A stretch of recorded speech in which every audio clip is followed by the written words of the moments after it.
Hey there guys, welcome back for another Mortal Realms Monday magazine review. So, this week's issue, or at least today's issue, we get a couple of new paints, and that is Administratum Grey and White Scar. And looking at my White Scar, that is quite chunky and lumpy in there. Yep, you can see that has pulled away from the pot. Hopefully that will mix back together, but let's have a look.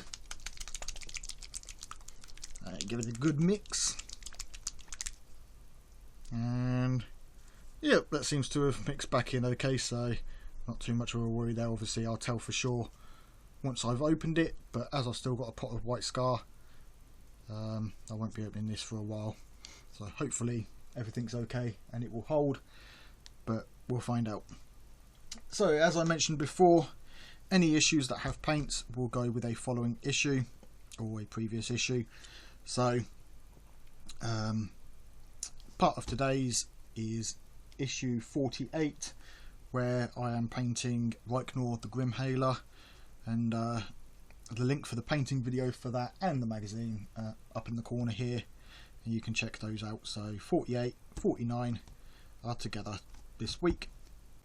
Right, so in this issue we get Administratum Grey and White Scar, a new highlighting paint guide, and new core rules tutorials. But first of all, we also get a pullout. So the pullout on this is on the Realm of Shadow, and the best that I can pronounce that would be Olgu or Ulgu. So we got obviously places of interest. Now this is a large piece. Hopefully I can get the majority of it on the camera here. But as always, this fold out is for the realms. So then we got Morathi, the self-proclaimed High Oracle of Cain. Morathi is a creature of magic, manipulation and secrets. She is a blood priestess of battle and a mistress of lies. So I'm assuming that these are essentially dark elves, or why do you know, because they've got the tails and that. So when the age of chaos dawned, the majority of the mortal realms fell swiftly and inexorably to the forces of chaos. Initially Olgu's gloomy mists kept most invasions at bay. Gradually, however, the raiding armies of chaos began to penetrate the shadows. So the daughters of Cain battle Slaanesh's followers in the shadowy vales of Ulgu. Now, from what I can see here, this side is Slaanesh's and this would be the Ulgu. Now, as they are snake-like people, I'm not sure if we had anything like that in fantasy in the old world. But the closest that I could say these would be, as they worship Cain, would be that they are dark elves, maybe. But I'm sure some of you will let me know down in the comments what they are closely from in the old world version. Anyway, moving on to the magazine. So we've got more on Storm Hosts, and these are the Tempest Lords. So the skies boom, and from on high comes a winged host of shining lords as 12 azure bolts of lightning shoot down, bringing the rest of their earthbound comrades. The Tempest Lords have arrived from Azir. To look upon their gleaming ranks is to know true majesty. So Tempest Lords, take the 12 tally. Chambers of renown, so the most famous chambers from the Tempest Lords are the Royal Victorians, the Noble Donatans, and the Daughters Draconia. Specialties: Angelos Conclaves, or Angelos, and obviously they've got some great heroes and famed Stormkeeps. So Tempest Eye, second striking. So the second striking, the Tempest Lords are a storm host of the second striking. They bear upon their shields the wielded hammer, which represents the warrior defiant. Now, it's a shame that Games Workshop don't do upgrade sprues for things like this that fit on their models. You know, as far as I can tell, you get the generic thing, and then if you want something like this, you have to go to Forge World and get some expensive resin kits. But it would be nice to get, even if it was something like this, or the center emblem, that you would then sand down this part of your previous shield and put that on. Maybe it's a little bit too much for them to do. I know that as these guys are push fit models that we get, I'm not too sure on the actual box of models. If the box of models aren't push fit, then it would make sense that these shields would just be shields and would be able to fit onto the arms. And if they can do that, then surely they can make different shields and pauldrons representing the different strikings. But never mind. Then obviously we got some of this cool death notes, we'll call them.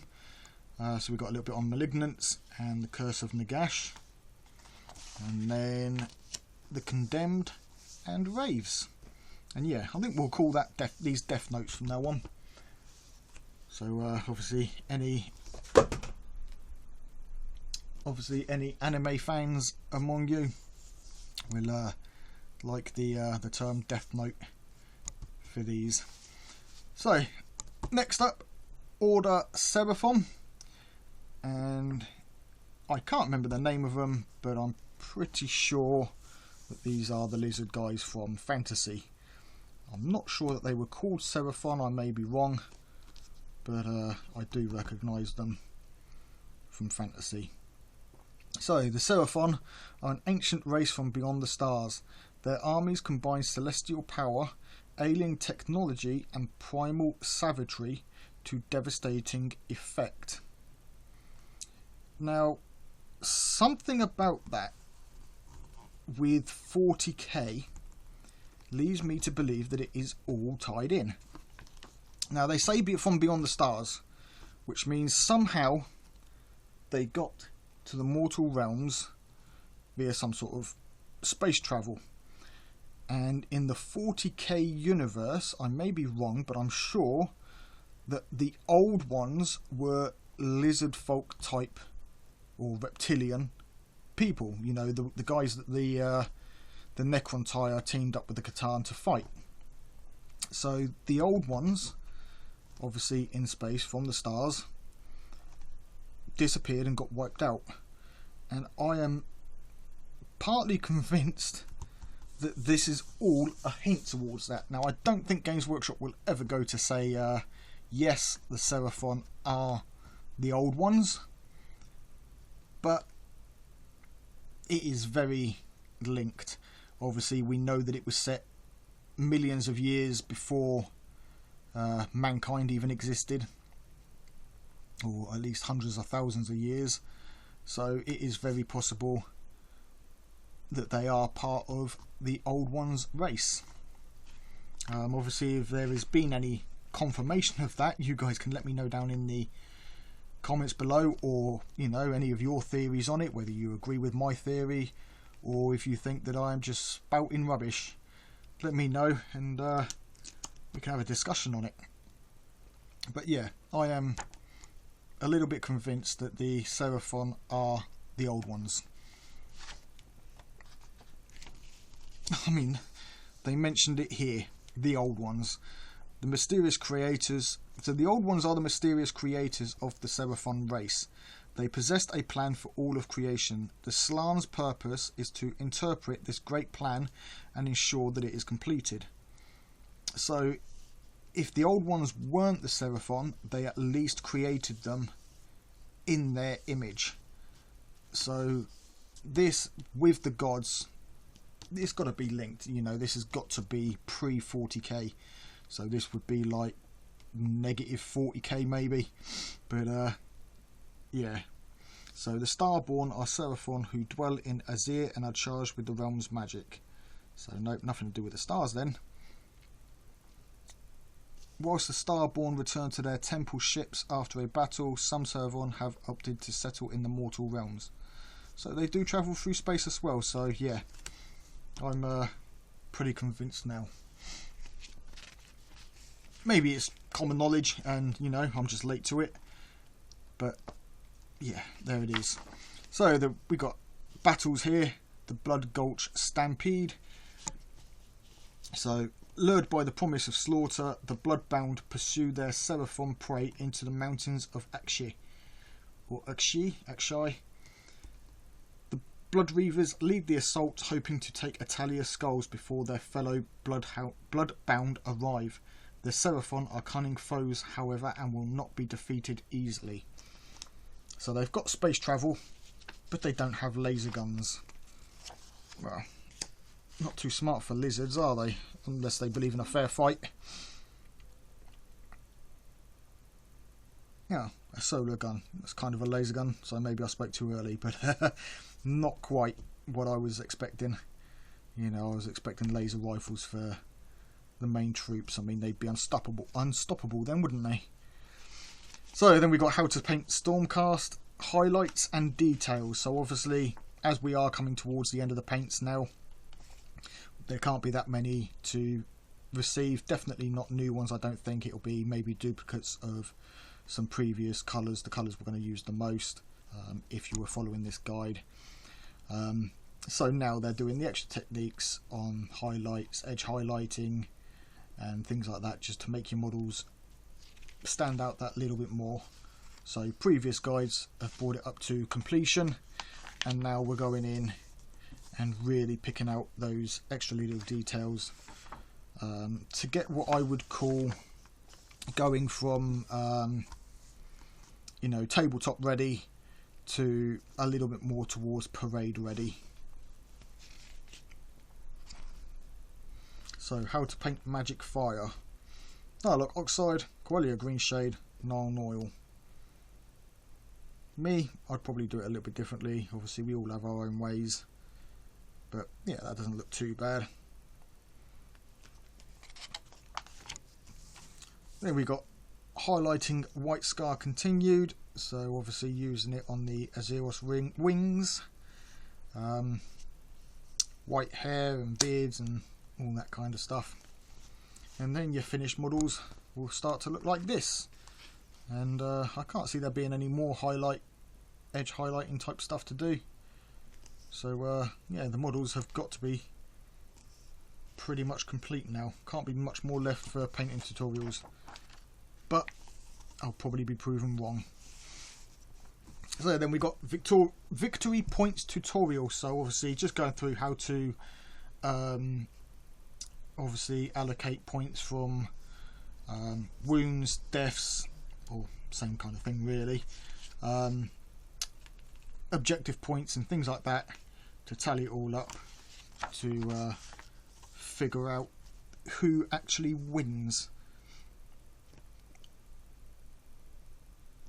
So yeah, obviously you got capturing buildings and a few extra bits here. Then for the battle this week, we've got securing the Sigurn. The Sigurn echoes with the sounds of war. The night haunts spread across the chaos-tainted landscape in their hundreds in search of valuable Caymanite. If they are to stem the tide, the Stormcast Eternals must fortify the ground they have gained before the counter-strike can begin in earnest. Now, I've got to say, I've just noticed it here, and I think it looks pretty awesome that they've used some of the Sigmarite mausoleum. I don't know if this is a pre-built terrain piece, but obviously we've got the top of the gates here and the top of one of the mausoleums here, and either this has been custom made and cut down and it's, you know, sunk into the ground, or you can buy it like this, but I'm not too sure. But that does look pretty cool. Alright, and we've got the battle plan for the high ground. So using a single map, and the objectives are running diagonal across the map. Obviously you've got your distance, 3 objectives, starting on the short end, 6 inches deployment zone. And the armies are just nice little one here: Spirit Torment, Tomb Banshee, 5 Glaive Wraith Stalkers and 3 Spirit Hosts for the Night Haunts. And then for the Stormcast Eternals we have a Night Questor, 5 Sequitors, 3 Castigators and a Celestar Ballista. And there we have it, the end of this issue. So next issue we get some terrain, and issue 51 we get a Lord Ordinator, which is a pretty cool looking model. Can't wait to paint that one up. Obviously the terrain I'm going to do similar to the head that I did a couple of issues ago, so that sort of greeny weathered stone kind of look. And as I mentioned, I may see about doing sort of a glow in some of the text on here, but because it's damaged, I'm thinking that if there was some kind of power within that script, that being destroyed would unleash it, and you know, you wouldn't get that glowing. So I may leave that and just have a look at painting one of these pieces. We'll probably look at just doing like this bit or something. I don't know, we'll have a look. And then obviously issue 51, we just got him to paint. Anyway, that's the end of the video today, guys. Thanks a lot for joining me. I know I tend to sort of rattle on a little bit for these episodes, but I hope you guys are enjoying them. If you are, hit that like button. If you're not already subscribed, hit that subscribe button. If you are new to the channel and newly subscribed, thank you for your support. It is much appreciated.